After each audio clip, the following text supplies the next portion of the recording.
Welcome to our draft recap podcast, baseball style. We're here at Canyon Side Cages, as we always are. Baby. It's the off season. I'm a little bit rusty. I'm gonna be honest. I messed up that intro, but it's okay. We got Coach David Ring, Christian Pedersen here, and we are going to let you know all the kids from high school who were drafted in this year's Major League Baseball draft. Starting with the first kid taken from San Diego, was a second-round pick. He's going to Tampa Bay if he chooses to go. It's Michael Mercado from Westview. Guys, what do we think about his prospects as a minor leaguer versus him going to college? Well, I mean, second round means there's a lot of good baseball minds that have said that this kid is worth it. And I got to just say, though, it was fun being here talking about that RB game that he pitched, because I really feel like that was what took him up into this upper stratosphere of draft picks. Yeah, to get pick number 40, I mean, that's pretty impressive. Had a great showing this year, easily had the best stuff out of any pitcher. Abel wasn't touching 95 like this kid at times, man. This kid can bring it. So it'd be interesting to see. He's got a big signing bonus on the table. Be interesting to see what he does. And I think that just kind of for all the players we talk about, it's always a benefit to go to college. You get time to grow in a program that is not stressing results, you know, make or break for your living. You're there for at least 3 years in a D1 school with strength and conditioning coaches. So every player can always benefit from it, but there is that incentive of when you're talking about million plus signing bonus, great rookie contract. Sometimes you just got to say, you know what, let's get this going. Give me the ball. Let's start playing. And it's going to make it even harder because Stanford is a great school. I mean, you get a great degree from there. You can pretty much get whatever job you want. Next kid taken in the draft from San Diego. What do you about to say? I think this is funny because just so Westview of them to snake an RB kid from being the highest kid picked in the draft. I was about to say. Once again, Westview just doing their thing and snaking other people's, stealing a little shine. I was about to say, we were talking about that RB game. Here's an RB kid. Probably a lot of the reason why a lot of scouts were at this game was because of Calvin Mitchell, along with a lot of his other teammates. But it is Calvin Mitchell, the next kid taken from San Diego, also second-round pick, taken by Pittsburgh. What do we think about him? Impressive swing, a lot of power, can run, can field.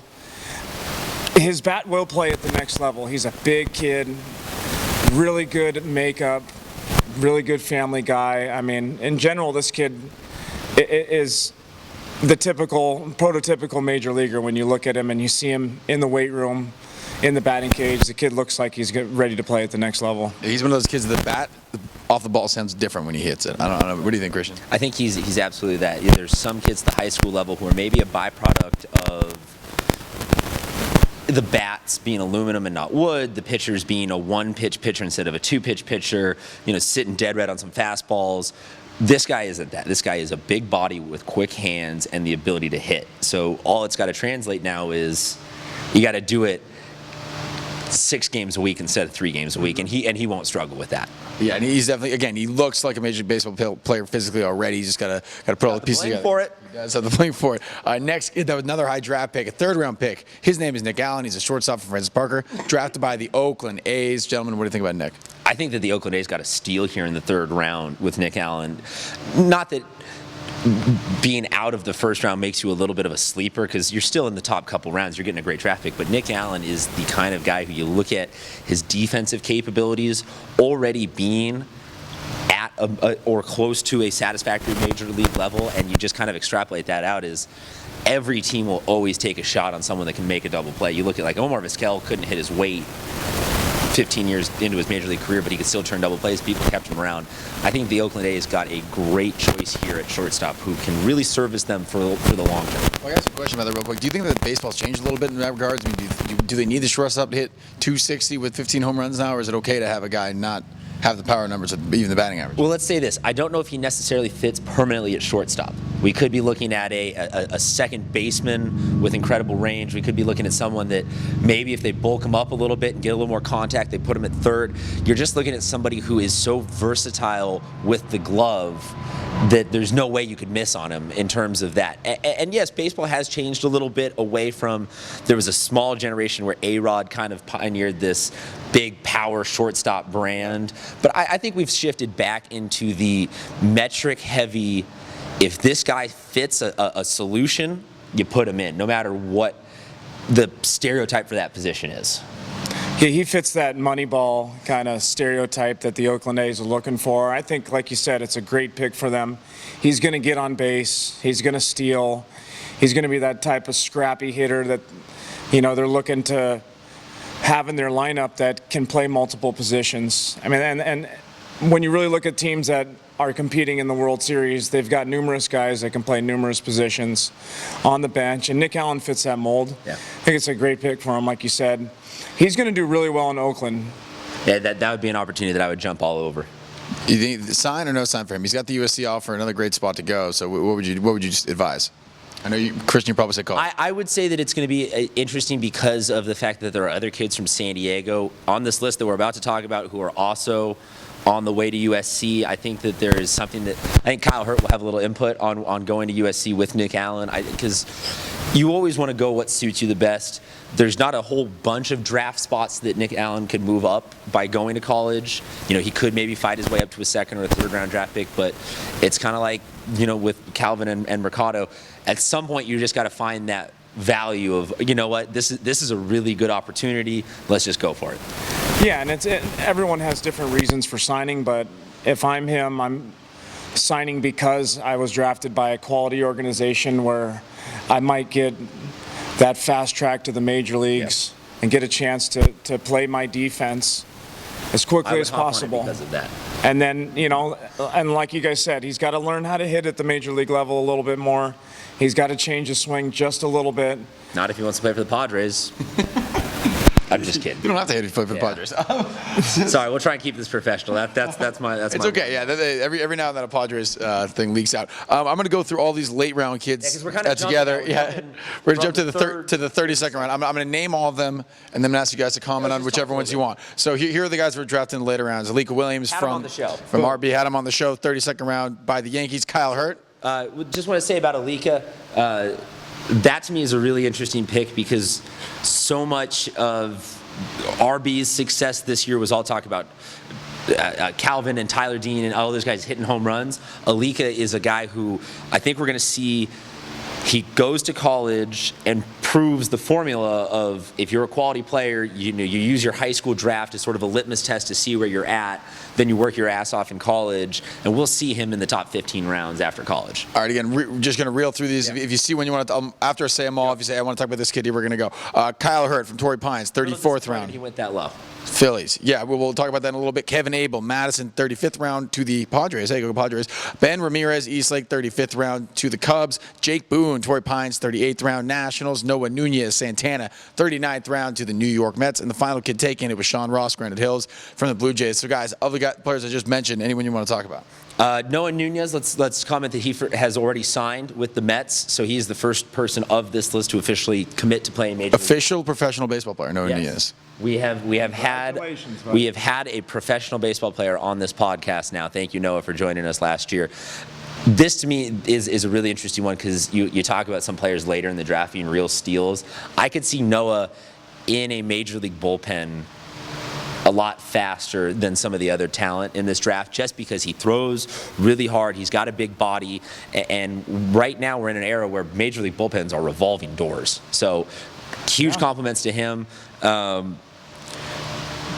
Other than that, I mean, it's just great to see talent getting recognized, and a lot of these kids are going to go off to college, but we'll be able to look back and say, okay, they got drafted out of high school, then they went off and studied and worked their ass off in college, and we saw the writing on the wall because 40th round became 24th round, 30th became 13th.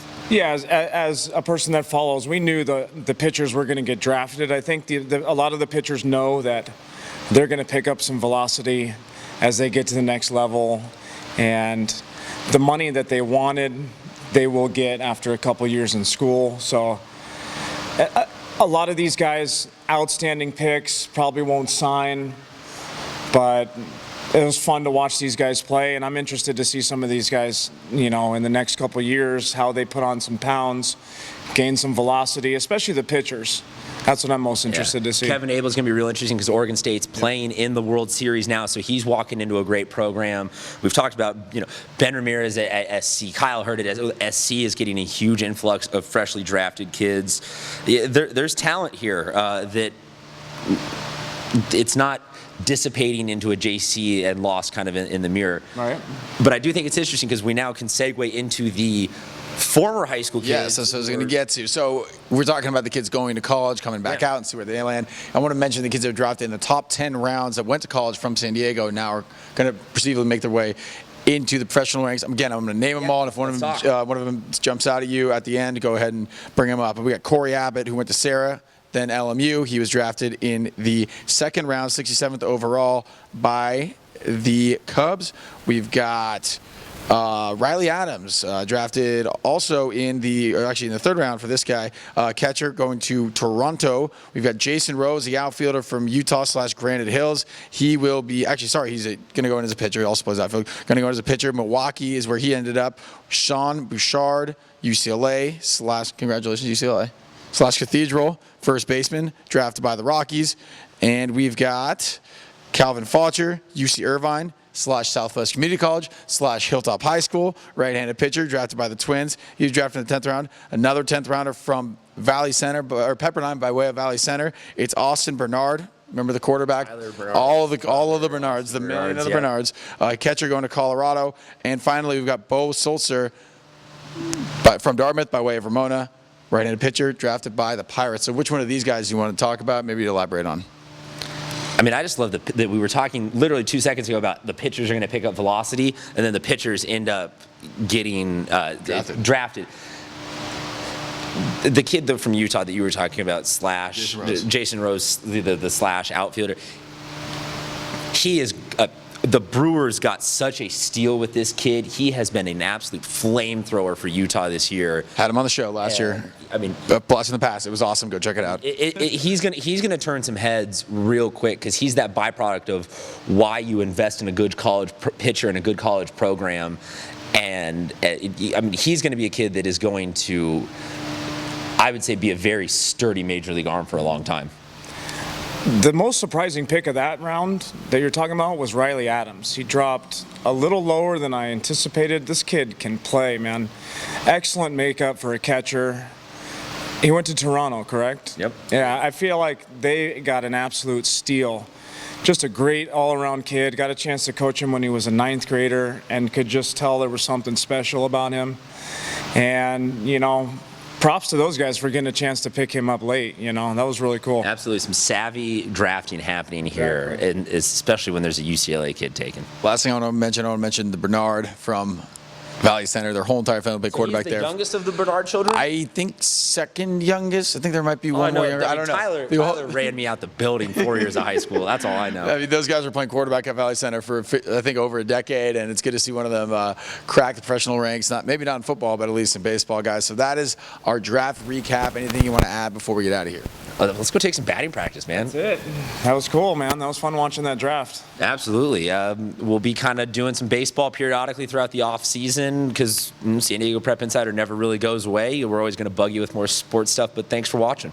Yep, and again, we'll be back with you next year. Very excited to see how the juniors this year do in the draft next year. Because there are a bunch of kids. 2018, take notice. Yes, sir. Take notice that, okay, there was a little bit on the lower end of the draft spectrum right now, so 2018, step your game up. Yep. And come as a collective class. I'm making a prediction right now. I'm not going to say who, but I'm making a prediction right now. There will be one first-round pick and one second-round pick. Going to be a senior in high school next year. I won't tell you who. I'm going to leave a cliffhanger for a full year, but I'm making that call right now. You're really going to say that that's a cliffhanger? That's not very hard. Just go back and watch the Open Division highlights. Shh. Don't give it away. Okay. All right. We'll be right back next year. Christian, don't give away the cliffhanger. Can you keep your mouth shut for 9 months or so? That's too big. All right. All right. We'll see y'all next year.